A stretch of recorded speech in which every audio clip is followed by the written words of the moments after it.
What is going on, sports card fiends? Hopefully you guys are having a wonderful day, and today we're here with a video on why I think grading cards right now is kind of a trap. It's just not something that's necessarily intuitive.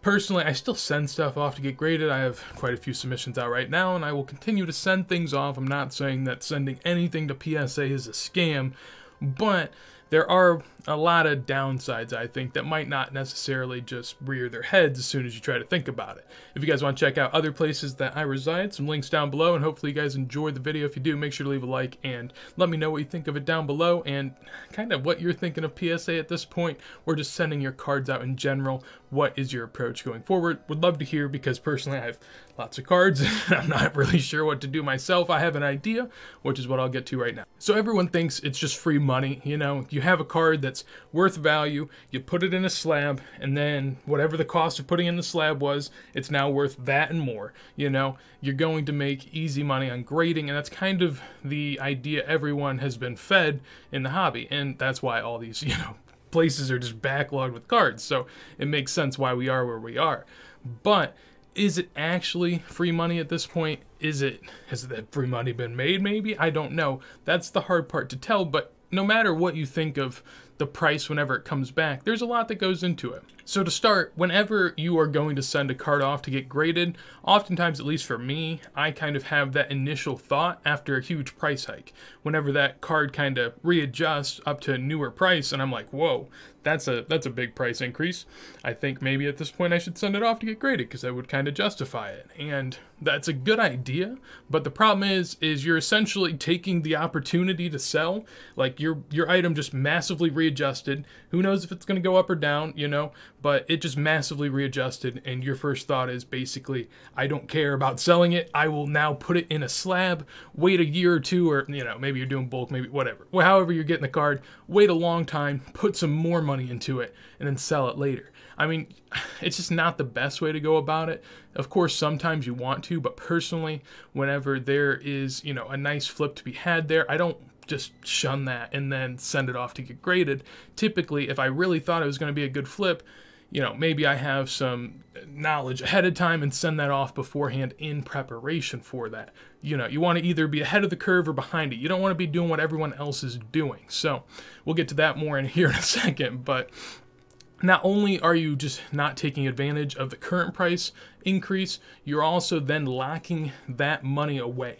For however long it takes to get your card, you're essentially just giving it to PSA, sitting it in their warehouse, and it cannot do anything until you get it back. So you can't, then go and put that money into another card that's maybe more underrated than the card you had and just try to work the market a bit more. Instead, you're just stuck with the one thing you have, and wherever the chips may fall, that's where they fall. Ups, downs, you have no clue.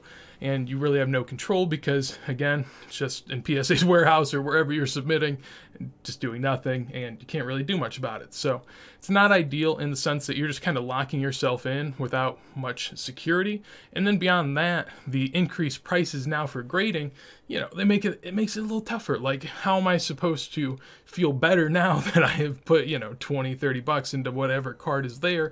And then when the market comes back, and when the cards come back, is the market still there? Is it gone? Like, there's a lot more risk, you see. So just to not have that money and then to take on that extra risk, it's just not really something I want to do.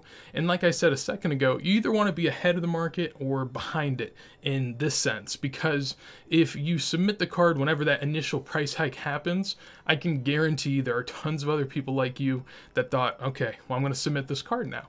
And so whenever these submissions start coming back from PSA, they'll kind of, start to flow in, and the supply will be pretty steady for a little while. So ultimately, the supply to demand ratio isn't going to be much different far down the line than it is now, unless that market significantly changes, which maybe it does, but depending where you're at, it might not. That's why I'm really scared for people that are buying and investing in, very high pop Prizm basketball right now, because I just think there's tons more to come, and when there's that constant supply, there's got to be that constant demand, and it's just, I don't know. You have to know kind of the market and what you're looking at so you can plan accordingly, but that is why I'm a little skeptical right now. So those are a lot of reasons that I'm just a little weary on what I'm sending to PSA. I'm making sure I'm getting ahead of whatever I actually want to send there, and I'm not caught in the normal wave. You either want to be ahead or you want to be late, because then you're not caught in the supply that all the flippers and the, you know, the easy money people will be trying to make. So beyond that, this isn't 100%, of course, nothing is. Like I said, I'm still grading cards, I'm still doing stuff, but you just have to be a bit more careful how you go about it. So now on over at Card Ladder, we can kind of talk about some card examples of where we've seen this happen. So looking at these Messi PSA 10 2014 Prisms, they've gone on quite the wild ride, as you can see down below, but essentially they were like $500 or so in June, July, and then they absolutely soared when their Prism soccer boom happened, which was mid-August, and they 4x'd. And you know, I'm sure plenty of people then decided during that 4x that now is the time to send them to get graded. And if you did that, you can see that that did not work out for you, not one bit. Now, of course, you couldn't sell a raw one for $4,000. They weren't going for that. The PSA graded ones were, you know, a lot more sought after and just rare because no one really got them graded that much beforehand. So it's just kind of crazy. But as you can see, I don't know what the raws were going for back here because I don't have the data. But I mean, for a PSA 9 to go for 4K, it's got to be a lot. And now I'd imagine the PSA 9s are maybe back to what the raws are going for. We're kind of around back then. But at the end of the day, you would have been just so much better off selling your raw and then putting it into something else and watching the market cook from there. Because, again, here, the Prism is just so high pop. You got to know what you're working with. Because once that supply starts coming back, how much of it is there? And there's a lot of this stuff, and that's why it has not seen the bounce back yet that some other things in soccer have. Like a lot of Messi, Ronaldo stuff has like mooned in the last few months, but this, I mean, has done well, but it still hasn't gone up a ton. So another example, same exact card, but Ronaldo, of course. So here, much the same thing, same trend line and everything. It's just, it's crazy. It's crazy. So this is a prime example of why that is just not the best scenario to go ahead and employ the strategy of sending off cards to get graded, because there's just so much supply. You know, you got to be before or after that wave. You don't want to be right in the middle, because then you're trying to offload stuff like that. Again, we'll go with more base Prism just to hammer home the point, but, you know, Mbappe 2018, same thing. So much pop here. And again, like Mbappe's have skied too. His rookies soared. And I mean, his Prisms went up, you know, 40-50%, not bad, but the other ones have just skied while the Prism stayed relatively the same. And then finally, for the basketball folk out there, or you know, just relating this to another area, Zion, we can see here that basically since these things hit the market, they haven't gone anywhere.